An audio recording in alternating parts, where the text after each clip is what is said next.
오늘도 이 자리에 오셔서 주님의 말씀을 사모하셔서 이 자리 가운데 오신 여러분들을 주님의 이름으로 환영하고 축복합니다. 우리 옆에 계신 분들과 한번 인사 나눠볼까요? 여호와 하나님이 당신의 편입니다. 인사 나눠보겠습니다. 여호와 하나님이 당신의 편입니다.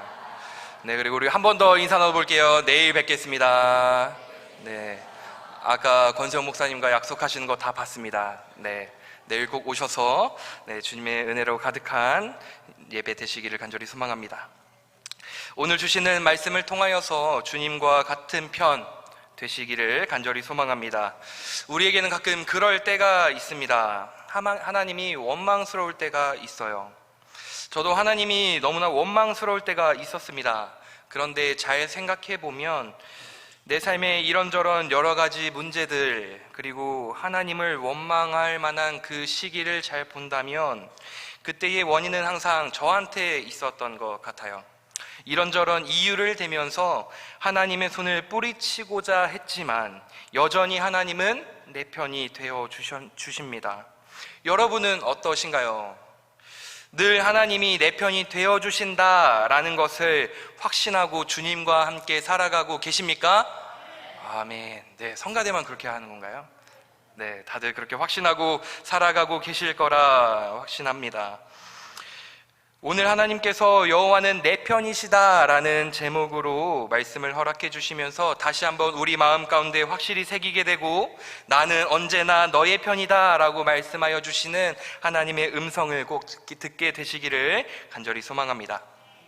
그러면 하나님이 내 편이 되어주심을 우리가 어떻게 알 수 있을까요? 오늘 우리에게 주시는 말씀을 통해 받고자 합니다. 먼저 첫째, 하나님의 인자하심은 영원하십니다. 오늘 우리가 받은 말씀 시편 118편은 다윗이 하나님의 도우심을 경험하면서 이 신앙의 힘이 얼마나 큰지를 노래하는 시입니다. 자신이 경험했던 일들을 통해서 하나님을 향한 믿음을 가지고 있다면 인간적인 고통과 두려움들을 넉넉히 극복할 수 있음을 증언하고 감사하고 있는 시입니다.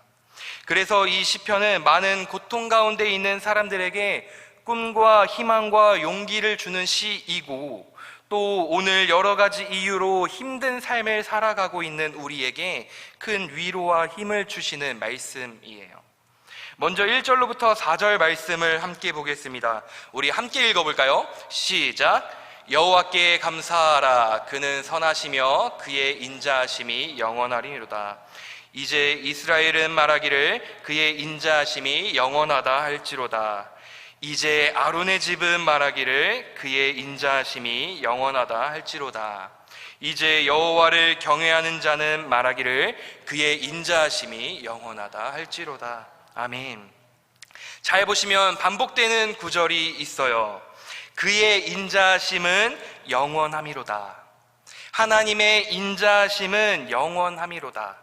여기서 인자하심으로 번역된 단어는 히브리어 헤세드라는 단어입니다.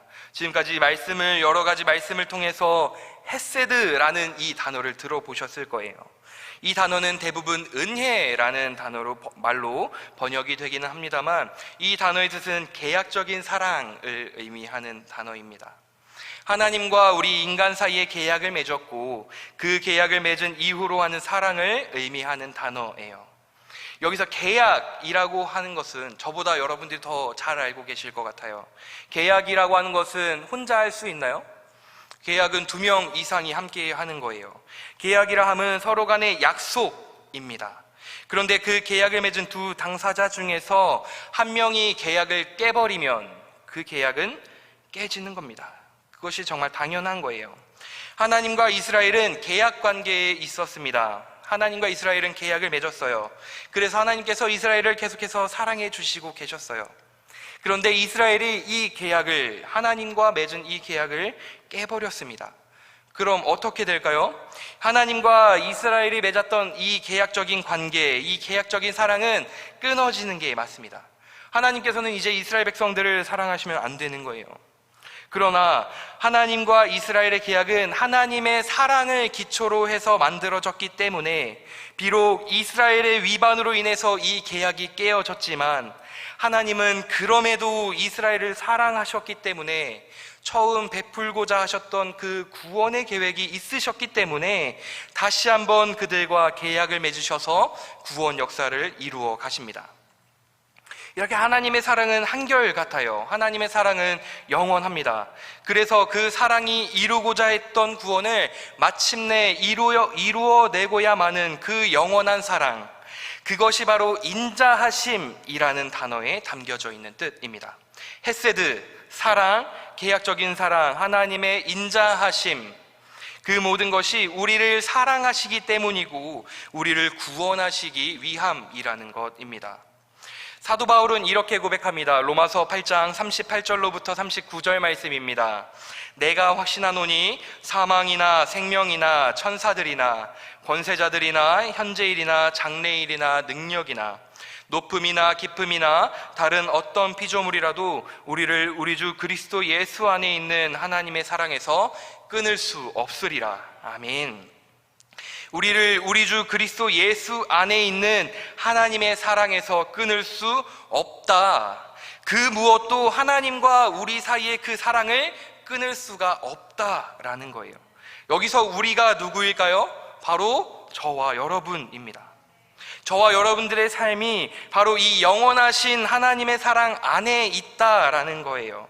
그러므로 그 영원히 변치 않는 하나님의 영원하신 그 사랑이, 나를 향한 그 하나님의 사랑이, 그 사랑을 우리가 확신하면서 하나님만 바라고 하나님만 굳게 의지하며 나아갈 수 있다는 겁니다. 하나님께서 여러분을 사랑하시는 것이 느껴지십니까? 제가 그림을 준비했습니다. 밑에서부터 있는 손은 물에 빠져서 허우적대고 있는 손이고, 위에서 내려오고 있는 손은 하나님의 손입니다.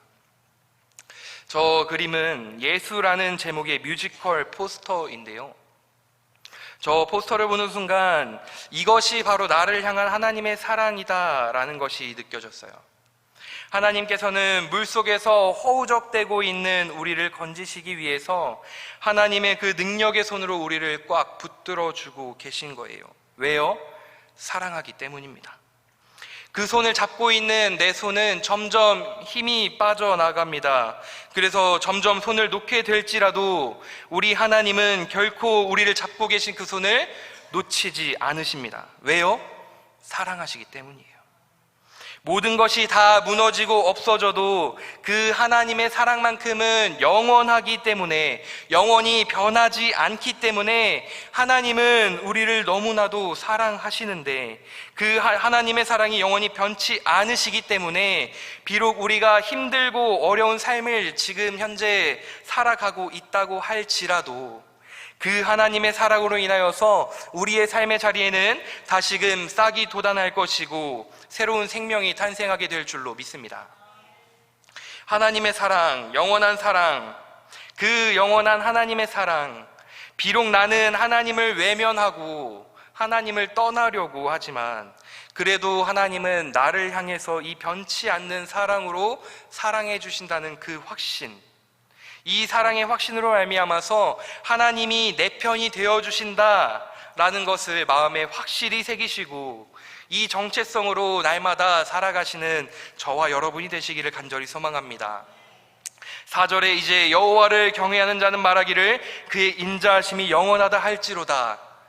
하나님을 경외하는 우리들의 입술에서 나를 향하신 하나님의 사랑은 영원하십니다 라는 이 고백을 늘 선포하시며 내게 베풀어 주시는 그 하나님의 사랑을 만끽하시며 나아가는 저와 여러분이 되시기를 소망합니다. 두 번째 주시는 말씀, 하나님은 언제나 내 편이십니다. 우리 오늘 받은 말씀 5절입니다. 우리 함께 읽어볼까요? 시작. 응답하시고 나를 넓은 곳에 세우셨도다. 아멘. 다윗이 체험한 하나님의 인자하심이 바로 이 모습입니다. 극심한 고난에 처한 다윗 자신을 외면하지 않으시고 들어주심으로 말미암아서 그 고난으로부터 건져주시고 고난으로부터 구원해 주시는 하나님의 인자하심을 찬양하고 감사하고 있어요. 하나님은 하나님께 의뢰하는 자의 부르짖음을 결코 외면하지 않으십니다. 그러므로 우리는 두려워할 필요가 없다라는 거예요. 전능하신 하나님께서 나의 방패가 되어주시고 도우심이 되어주시고 내 편이 되어주시는데 무엇을 두려워하겠습니까? 그 무엇도 두려워할 필요가 없다라는 거예요. 고난 중에 있다 할지라도, 환난 중에 있다고 할지라도 하나님께서 나의 도움이시고 반석이시고 피할 바위가 되어주시기 때문에 우리는 오히려 고통 중에 감사함으로 기도할 수 있고, 그때에 그 기도를 들으사 응답하여 주시는 하나님을 찬양할 수 있는 겁니다. 여러분, 우리가 믿는 하나님, 우리의 아버지 되신 하나님은 결단코 그 백성의 부르짖음을 외면하지 않으십니다. 그렇기 때문에 우리 성도들의 고난은 오히려 기도하기에 적합한 시기가 되는 것이고, 성도의 고난의 때는 오히려 하나님께 응답받을 때가 된다라는 것을 기억하시기 바랍니다. 고통 중에 기도하고 환난 중에 여호와를 부르짖을 때 우리는 내 편이신 그 여호와 하나님의 능력을 체험하게 되는 것입니다. 그러면 우리는 왜 이토록 하나님께 감사 찬양을 올려드리며 부르짖어 기도해야 하는가? 하나님이 바로 내 편이 되어주시기 때문입니다. 6절에 여호와는 내 편이시라 내가 두려워하지 아니하리니 사람이 내게 어찌할까? 여호와는 내 편이시라, 이 말씀은 곧 하나님께서 나와 함께 하신다라는 의미예요.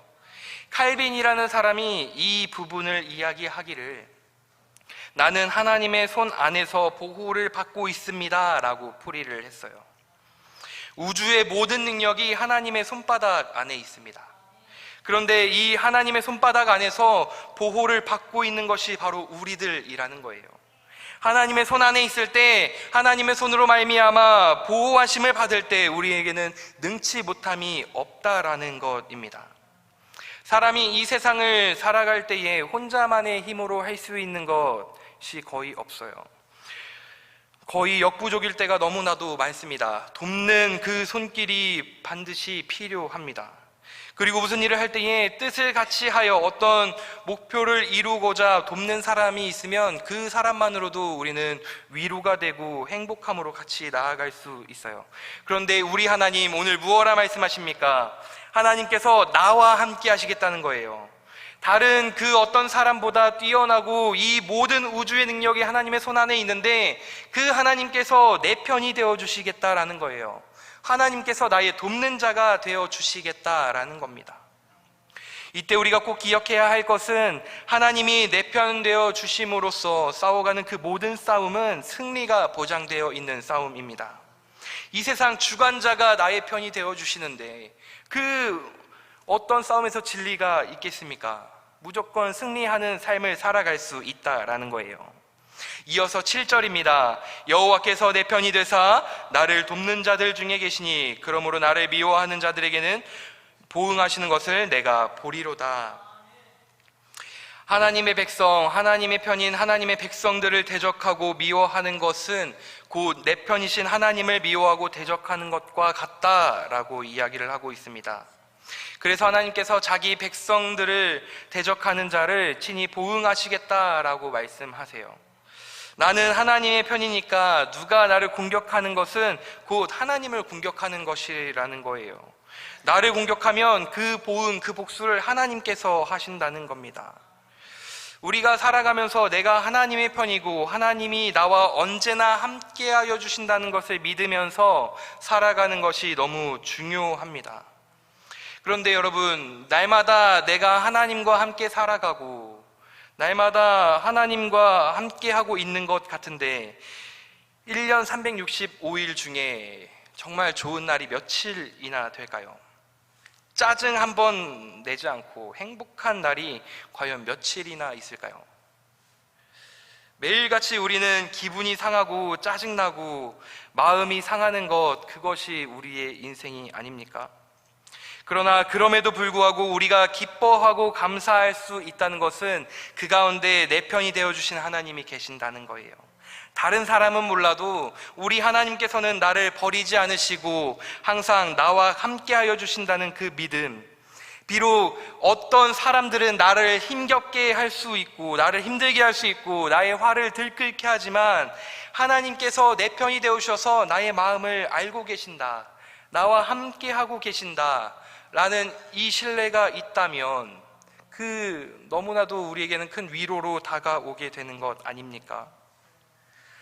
그럼 이제 우리가 언제 이 믿음과 확신을 가질 수 있는가? 그것은 우리 예수님께 그 방법을 배울 수 있어요. 예수님께서는 언제나 하나님의 편에 서 계셨잖아요. 사람들이 예수님을 둘러싸고 예수님에게 누명을 씌우고 죄인 취급하고 이유 없이 때리고 인격을 모독하고 침을 뱉어도 우리 예수님은 흔들리지 않고 하나님의 편에 서 계셨잖아요. 어떻게 그러실 수 있으셨을까요? 마태복음 26장 39절 하반절입니다. 내 아버지여, 만일 할만하시거든 이 잔을 내게서 지나가게 하옵소서. 그러나 나의 원대로 마시옵고 아버지의 원대로 하옵소서 하시고. 아멘. 내가 하나님의 편임을 확신하고 하나님의 편으로 살아갈 수 있는 방법, 그것은 하나님 아버지의 뜻대로 사는 삶입니다. 내 뜻대로 살아가는 것이 아니라 내 편이신 하나님의 뜻대로 살아가는 것입니다. 그것이 하나님을 끝까지 내 편으로 삼는 유일한 방법이라는 거예요. 하나님의 뜻에 순종하는 삶, 내가 하나님 편에 온전히 서면 하나님은 내 편이 되어 주십니다. 내 인생이 하나님의 편에 서 있는데 하나님의 인자하심은 영원하시대요.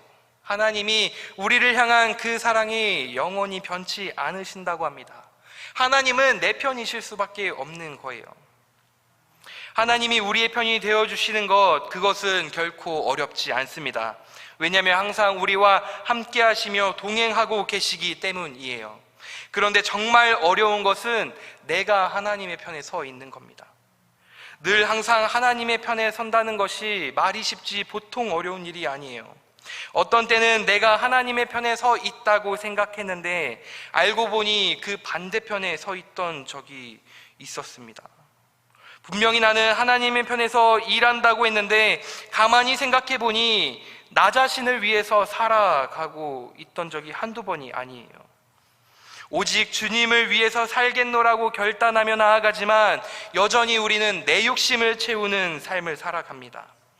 일이 잘 풀리면 하나님이 내 편이 되어주시는 것 같고, 일이 잘 안 풀리고 일이 꼬이기 시작하면 하나님이 정말 내 편인가? 라는 생각이 우리의 마음속에 계속해서 떠오르게 됩니다.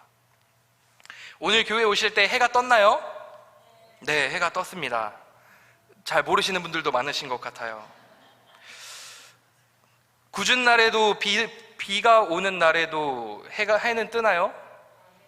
해는 뜹니다. 해는 떠 있지만 구름에 가려서 보이지 않을 수 있어요. 낮이나 밤이나 해는 그 자리에 있습니다. 우리 지구가 돌아서 해가 안 보일 수 있고 구름에 가려서 안 보일 수 있지만 태양은 언제나 그 자리에 그대로 있다라는 거예요. 마찬가지로 우리 여호와 하나님은 늘 언제나 변함없이 우리와 함께하고 계신다는 겁니다. 우리가 믿는 하나님, 우리가 예배하는 하나님은 우리 사람들처럼 앞친 저녁으로 다르고 변덕스러운 분이 아니시라는 거예요. 오직 변함없는 모습으로 모든 일들을 하나님의 선하신 뜻 가운데 이루어 가고 계시다는 것입니다. 그 전능하신 하나님을 어떻게 내 하나님으로 삼을 것인가? 바로 하나님께 부르짖는 겁니다. 하나님의 이름을 부르며 하나님께 기도하는 것, 그것이 하나님이 내 편이 되어주시는 그 시작점입니다. 하나님께 간절히 주님을 부르짖어 기도하는 것, 그때부터 하나님께서 내 편이 되어주시고 하나님의 능력이 나의 능력으로 되어질 줄 믿습니다. 7절 말씀의 상반절 영어 성경은 이렇게 기록하고 있어요. 어디 가서 영어 잘 안 하는데 긴장됩니다. The Lord is on my side to help me. 네, 라고 기록이 되어 있어요. 이걸 해석해보면 여호와께서 나를 돕기 위해 내 곁에 계신다라는 뜻이에요. 지금 내 옆에서 나를 도와주시기 위해 기다리고 계세요. 그럼 무엇이 문제인가? 하나님은 내 옆에 계신데 내가 하나님께 도와달라고 하지 않아요. 하나님은 나를 돕기 위해 뭘 도와줄까 옆에서 기다리고 계시는데 하나님 이것 좀 도와주세요 라고 우리가 말하지 않아요. 그저 내 힘으로 울고불고 하고 있다라는 거예요. 우리 주님께서 나와 언제나 함께 하시고 나를 너무 사랑하셔서 내 곁에 기다리고 계신다는 것을 잊지 마시고 우리 주님을 부르짖어 기도하시는 저와 여러분 되시기를 간절히 소망합니다. 세 번째 주시는 말씀, 하나님은 나의 능력과 찬송과 구원이십니다. 우리 8절로부터 14절까지 제가 읽겠습니다. 여호와께 피하는 것이 사람을 신뢰하는 것보다 나으며 여호와께 피하는 것이 고관들을 신뢰하는 것보다 낫도다. 문나라가 나를 애워쌌으니 내가 여호와의 이름으로 그들을 끊으리로다. 그들이 나를 애워쌌으니 내가 여호와의 이름으로 그들을 끊으리로다. 그들이 벌들처럼 나를 애워쌌으나 가시던 불에 불같이 타 없어졌나니 내가 여호와의 이름으로 그들을 끊으리로다. 너는 나를 밀쳐 넘어뜨리려 하였으나 여호와께서 나를 도우셨도다. 여호와는 나의 능력과 찬송이시요 또 나의 구원이 되셨도다. 아멘. 우리 다 경험해 봤습니다. 이 사람 저 사람 다 의지해 보셨잖아요. 문제가 생길 때마다 이 사람 저 사람 찾아가서 손 벌려 보셨잖아요. 그때마다 결론이 어떻습니까? 하나님밖에는 믿을 사람이 없고 하나님밖에는 피할 곳이 없다라는 결론을 매번 내리시지 않습니까? 하나님이야말로 정말 변함없는 내 편이십니다. 도무지 빠져나갈 곳이 없다면 하늘을 바라보셔서 우리 주님을 바라보시기를 소망합니다. 우리 주님만 믿고 기도한다면 이 세상 그 어떤 사람, 믿을 사람 한 명 없지만 우리 주님께서 나와 함께하여 주시어서 여호와가 나의 능력이 되시고 찬송이 되시고 구원이 되신다는 이 고백이 우리들의 입술로 고백되기를 간절히 소망합니다. 우리 14절만 함께 같이 읽어볼까요? 함께 읽겠습니다. 14절입니다. 시작. 여호와는 나의 능력과 찬송이시요 또 나의 구원이 되셨도다. 아멘. 이 고백이 우리의 고백이 될 줄로 믿습니다. 말씀을 정리하고자 합니다. 하나님은 영원하시고 그 영원하신 하나님은 변함이 없으세요. 변함없는 사랑으로 저를 사랑해 주시고 여러분을 사랑해 주시고 어제도 오늘도 내일도 늘 항상 내 편이 되어 주십니다. 또 그 하나님께서 우리와 세상 끝날까지 동행해 주세요. 여호와는 내 편이시라. 이 시간 이후로 우리 하나님은 내 편이심을 기억하시고 늘 항상 나와 동행하시고 나와 함께하고 계시고 나에게 손을 내밀어 붙들어 주고자 하시는 그 하나님을 바라보셔서 그 하나님의 능력을 우리의 삶 가운데 온전히 누리며 나아가시는 저와 여러분이 되시기를 간절히 소망합니다. 그로 인하여서 여호와는 나의 능력과 찬송과 구원이십니다 를 매일같이 고백하며 나아가는 저와 여러분이 되시기를 간절히 소망합니다.